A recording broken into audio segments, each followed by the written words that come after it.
क्या आप जानते हैं मरते समय दुर्योधन ने श्री कृष्ण के सामने ऐसा क्या कहा कि पांडव भी एक क्षण के लिए चुप हो गए? क्या वाकई धर्म के रक्षक श्री कृष्ण ने अधर्म का सहारा लिया था? क्या जयद्रथ, कर्ण, भीष्म और द्रोण की मृत्यु सिर्फ एक रणनीति थी या एक गहरा छल? इस वीडियो में हम आपको बताएंगे कुरुक्षेत्र की उस आखिरी सांस की सच्चाई, जिसे आज भी इतिहास रहस्य मानता है। देखिए अंत तक, क्योंकि ये सिर्फ एक संवाद नहीं, बल्कि धर्म और अधर्म के बीच का सबसे तीखा टकराव है। कौरवों और पांडवों के बीच का युद्ध समाप्त हो चुका था। धरती रक्त से लथपथ थी और कुरुक्षेत्र की मिट्टी वीरों के रक्त से सिंचित होकर गूंज रही थी। उसी रणभूमि के एक कोने में पड़ा था अधर्म का प्रतीक, दुर्योधन, जो भीम द्वारा गदा से वार खाकर मृत्युशैया पर था। सांसें थमने से पहले उसने श्री कृष्ण को पास बुलाया और जो कहा वो सुनकर सब आश्चर्यचकित रह गए। दुर्योधन कराहते हुए बोला, माधव, तुमसे बड़ा पापी इस संसार में कोई नहीं है। तुमने अपनी मायावी लीला से धर्म की आड़ में अधर्म के रास्ते को अपनाया। तुम्हारी ही योजना थी कि अश्वत्थामा मारा गया। यह झूठ फैलाकर गुरु द्रोणाचार्य को मनोवैज्ञानिक आघात दो और उन्हें धराशायी कराओ।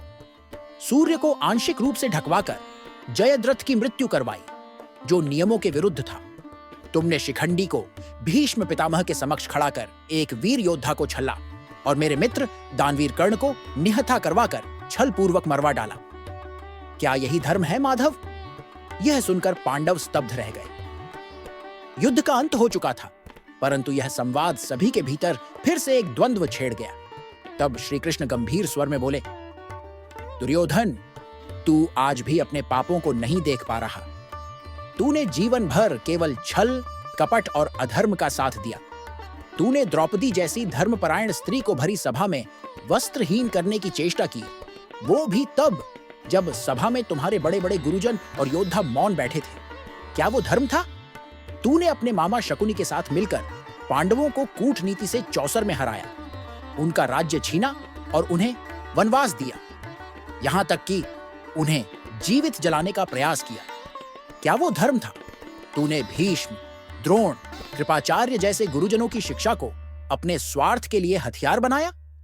युद्ध की रातों में भी तूने षड्यंत्र किए, गुप्त रूप से नियम तोड़े, अभिमन्यु जैसे बालक को घेरकर निर्ममता से मार डाला। क्या वो धर्म था, दुर्योधन?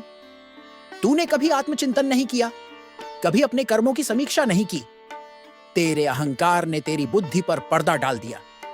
तुझे लगता रहा कि शक्ति ही सब कुछ है, लेकिन तू भूल गया कि जब शक्ति अहंकार के साथ मिलती है तो विनाश निश्चित हो जाता है। दुर्योधन चुप हो गया। उसके पास अब कहने को कुछ नहीं बचा था। उसकी आंखों में ग्लानि की एक हल्की सी झलक दिखाई दी, परंतु अब बहुत देर हो चुकी थी। मृत्यु उसकी प्रतीक्षा कर रही थी। श्री कृष्ण ने अंत में कहा, दुर्योधन, तेरे द्वारा किए गए पाप इतने विशाल हैं कि यदि उनके सामने मेरे सारे उपायों को भी रखा जाए तो वे साधारण प्रतीत होंगे। मैंने केवल धर्म की रक्षा के लिए अधर्म का विनाश किया। युद्ध में छल तब पाप नहीं होता जब वह किसी राक्षसी प्रवृत्ति के अंत के लिए किया जाए। इतना कहकर श्री कृष्ण मौन हो गए। पांडव भी शांत थे। शायद पहली बार दुर्योधन ने अपने जीवन की असफलताओं और पापों को एक दर्पण में देखा था। उस अंतिम क्षण में भी श्री कृष्ण ने उसे सत्य का बोध करवा दिया। अगर यह कहानी आपके दिल को छू गई हो और श्री कृष्ण का न्यायपूर्ण पक्ष आपको समझ में आया हो, तो इस वीडियो को तुरंत लाइक करें और कमेंट में जय श्री कृष्ण जरूर लिखें। आपके एक शेयर से यह दिव्य संवाद और भी लोगों तक पहुंच सकता है। और अगर आप इतिहास, महाभारत और श्री कृष्ण की ऐसी ही अद्भुत कहानियां सुनना चाहते हैं, तो चैनल ट्रैवलगाओ मोटिवेशन को अभी सब्सक्राइब करें और बेल आइकन दबाएं ताकि अगली वीडियो आपसे छूट न जाए। धन्यवाद।